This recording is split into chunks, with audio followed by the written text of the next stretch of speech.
And you know, like, if you're really old and you have a ton of health complications, I get, like, sure, get the vaccine. The risk assessment there probably makes sense for you.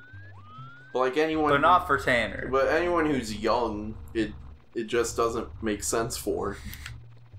Except for Dylan, he needs it. His immune system is breaking at the seams right now. Yeah, his white blood cells are carrying tiki torches, and... They're trying to colonize the red blood cells or whatever. That's right. They're getting ready to have a new Charlottesville. Please, thank you. I'm confused by, you see people say, like, decolonize your mind. What does that mean? It means to not make it all white privileged, Tanner. Well, what do you, like, on a practical level, what do you do? You need... Oh no. Hang on, I gotta get a good angle. What does this remind me of? I don't know a game that just reminded me of. Banjo-Kazooie. No. I'm gonna look up how do you decolonize your mind. Here we go. What does it mean to decolonize your mind? You need to enter your mind palace, Tanner. Decolonizing the mind means deconstructing the thoughts, preferences, and values that derive from colonial way of thinking. Oh, hang on. This is a process that inevitably leads to more fundamental questions. What is a colonial way of thinking? Who thinks in this way? How did people's minds get colonized in the first place? A colonial mentality, or the colonized mind, shows a preference or desirability for whiteness and cultural values. Yeah, Tanner. That's definitely you to a T. Hasn't literally every race colonized something somewhere at some point? No, definitely not. No. Oh, okay. No. Okay. Have you seen the Japanese, Tanner? They are a peaceful folk. Preference or desirability for whiteness and cultural values, behaviors, physical appearances, and objects from or derivative of the West, i.e. Western Europe or the USA. I'm guessing they don't include Spain for some reason. Of course not. My people had nothing to do with anything, Tanner. With disdain or undesirability for anything from the non-West. It is present in white people and BIPOC, manifesting itself in a variety of ways. These sentiments can be traced back to the colonial era, when Europeans wrote about indigenous people in the Americas, Africa, the Middle East, and Asia using the term savage, wild, and uncivilized to describe their encounters. This was further based on European sense of cultural and biological superiority, leading to the so-called civilizing mission to save the uncivilized races from themselves, so predominantly used to uphold imperialism and colonialism. I'm confused on what the difference between imperialism and colonialism is. They're the same thing, Tanner. Come on. But they just listed both of them. Think about it, Tanner. They're the same. That's the issue here. I'm just gonna point out some of those, like... some of those people were savage, you know? Like, the Chinese were pretty civilized or whatever, but, you know, Native Americans, they you know, they were in constant war. They ate children. Tanner, they didn't eat children. They ate corn and rode horses. They didn't have horses until we brought them. No, it can't be true, Tanner. It can't be true. You've seen the movies. They have horses in them. Do we have to decolonize Native Americans by taking away their horses? No, don't do that. Oh my gosh. The belittling of anything non-white and non-Western took hold around the world. That's just not true. You think in China? You think in China they have... they have the belittling of non-white and non-Western things? Yeah, possibly. Like, sure, they probably have KFCs and McDonald's, but it's probably still pretty Chinese over there. It won't let me fucking wall jump. There we go, okay. I was sitting here wondering what the heck you were trying to do. An example can be found in one study in which researchers found that some Filipino Americans who had internalized the colonial mentality where being white or American was better than being Filipino, leading these individuals to conclude that being Filipino meant they were inferior and could never be attractive. I think that more has to relate to, like, the horrible war crimes done onto them by the Japanese, another colonial power. Tanner, I just said earlier, the Japanese can't be. Why not, Nico? Why not? I'm just telling you guys. The results from this study can be extrapolated to other groups who would be colonized. It's not how studies work. Yeah, it is. You can't just extrapolate data from one group to another just because they're both groups. Yeah, that's the definition of study, Tanner. Take, for example, the beauty industry's reckoning with its history and current practice of basing Getting based. feminine beauty standards on white women, providing little to no space for BIPOC women.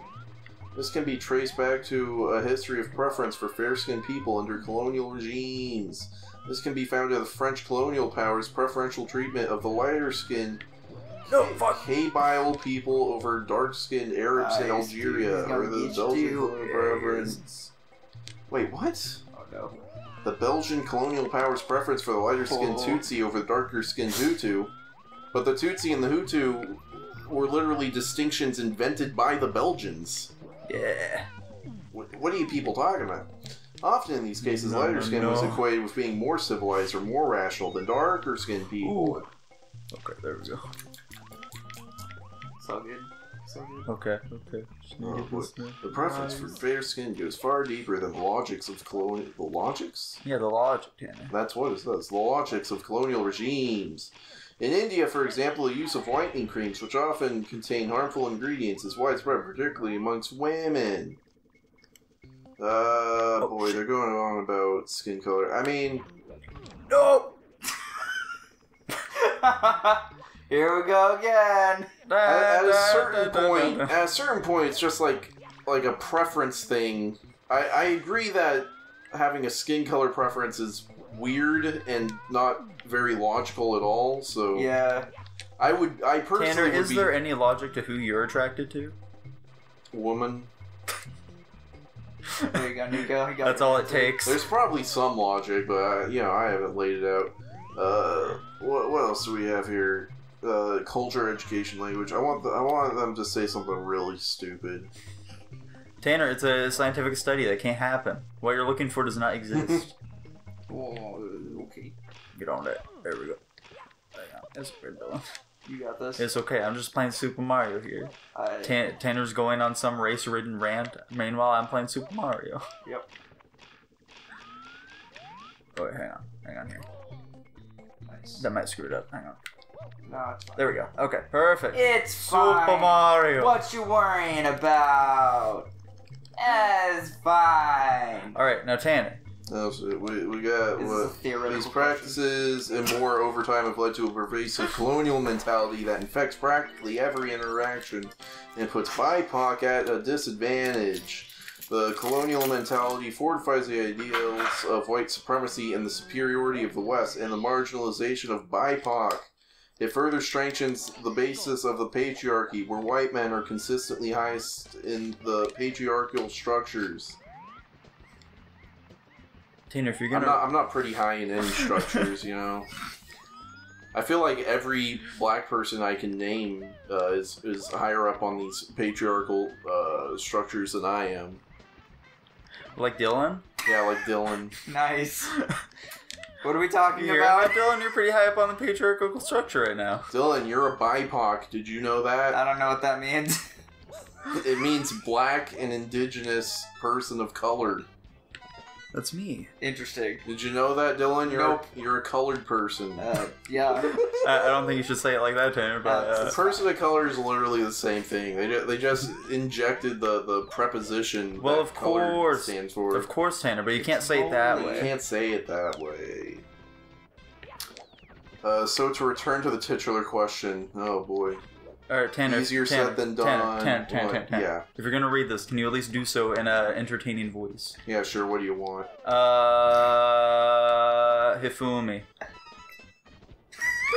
Hifumi kind of talks like this, right? Yeah, that's right. Primarily, deconstructing the colonial mind means deconstructing the binaries of, yeah, God, this is ridiculous. I just want, like, a bulleted list of things that you have to stop believing. There we go, it's much better, I like that. African. Similarly, the natural hair movement. Well, they're talking about hair? Yeah. Well, I agree that it's kind of dumb when schools say you can't have certain hairs. But like... Where the fuck is this star? You know... Back to that way. I think that way. Ah! See, You fool! What's really... What the fuck? What? What's really funny is that they'll say we need to, like, recognize the beauty in, like, natural black people's hair, but then when white people want to wear black people's hair, thereby implying that they find it beautiful, they get mad. Yeah, I don't understand why they get so mad when white people scout black people to wear their hair, Tanner. I don't get it. It's weird. Just remember, scalping is cultural appropriation. We took it from the Native Americans. Don't do it, people. Don't Decolonizing our minds means reconsidering what we consider to be common sense. That sounds dangerous. Oh no. It's just natural, Tanner. Come on. Come on, boy. Okay, so check it out. Dylan, do you remember the stage at all? No. I really don't. That was gonna lead up to something, but unfortunately I fell, so we're gonna have to call a kibosh on that one, Dylan. Oh, okay, so okay. Alright, now Tanner. What the fuck? It kind of just ends. They didn't tell us anything. That's usually how these go. Okay, so Tanner, to keep also, this, hold on a second. It was written by a guy named... What the fuck is this? Matthew Heinrichs. Yes. Let me be clear, that must be a white man, because black people with white names only have British ones, and Heinrichs is a German last name. This is literally a white man writing this bullshit. Like for real. Monkey. The irony could be cut with a knife here. Remember when I couldn't tell you what... He also has the audacity to include a sources list. Yeah, and some mighty fine sources they are. It's just a bunch of tweets. You ran into that. These are hard to avoid, Dylan. They're literally balls. You just have to find the pathing and the trajectory. Define the coding to know which ball is programmed to go where. Okay, here we go. Simple math, Nico, simple math. I can never make it past that gap as a child. I wonder why. Because I didn't know how to long jump. Check it out, Dylan. Is that a Lakitu cloud? Here's a fun heading to this article about it. Where is the clear image of a decolonized society we are to emulate? There isn't one. Inception. See, this is kind of their problem. They say we need to accomplish this thing because it'll be better for us, but then also say it's so pervasive that they can't find any examples of it. So therefore they have no reason to support their idea that it'll be better to resist this thing that they say is a problem. I don't know, I feel like there's plenty of... Oh no! You fool. I think he died. That's fine. It's okay. I feel like in most of these situations... Never mind. Go on, Dylan, go on. I was gonna make a horrible reference. Oh, okay, it's cool. fine. Yeah, he was gonna make a really bad JoJo reference. I was gonna make a really bad Dragon Ball reference. There you go, attaboy. Now, Tanner Nikolai. Senor. How would you feel if tomorrow Joe Biden enacted an executive order that that required all Hollywood films to have at least one mariachi band on screen and audible for 2 seconds at minimum? I support that movement. I think we need more mariachi in our lives in general. I can get behind that. That sounds pretty nice. Yeah, I mean, it's under the guise of, like, representation and stuff. But, you know, as long as we got mariachi in our lives, the reasons don't really matter too much. Okay, nice. Here we go. I think I got this down. Oh, you do? You do got it. Look at this that. person literally pulls the as a insert race here person. They literally say that and then go on to say their opinion. Like, that's a thing we do as a joke. To make fun of them. And they're doing it. They're doing it. Laugh at them. Alright, there we go. I got the star. The star. Perfect. Nice. Thank you, Mario. My young little supple lad. Hey person, writing this article, you keep, like, using, like, Webster's and Oxford's dictionaries to, like, point out how certain words are, like, relate to bad words. Maybe you shouldn't use books written by colonists. Why don't you use a First Nations person's dictionary, huh? This voice is quickly falling apart. You don't have to do it if you're not, reading. I sound more like Carl Wheezer or something. I'm pretty sure that's where Nico's voice was inspired from anyway, so I guess that works. Yeah, it all works out, Tanner. Okay. I want to finish that croissant. Croissant? Croissant. Do you want a fucking croissant? Alrighty, and dude, Dylan. Star. Yeah, 54 stars already. Not that bad, huh? It is. Bye-bye.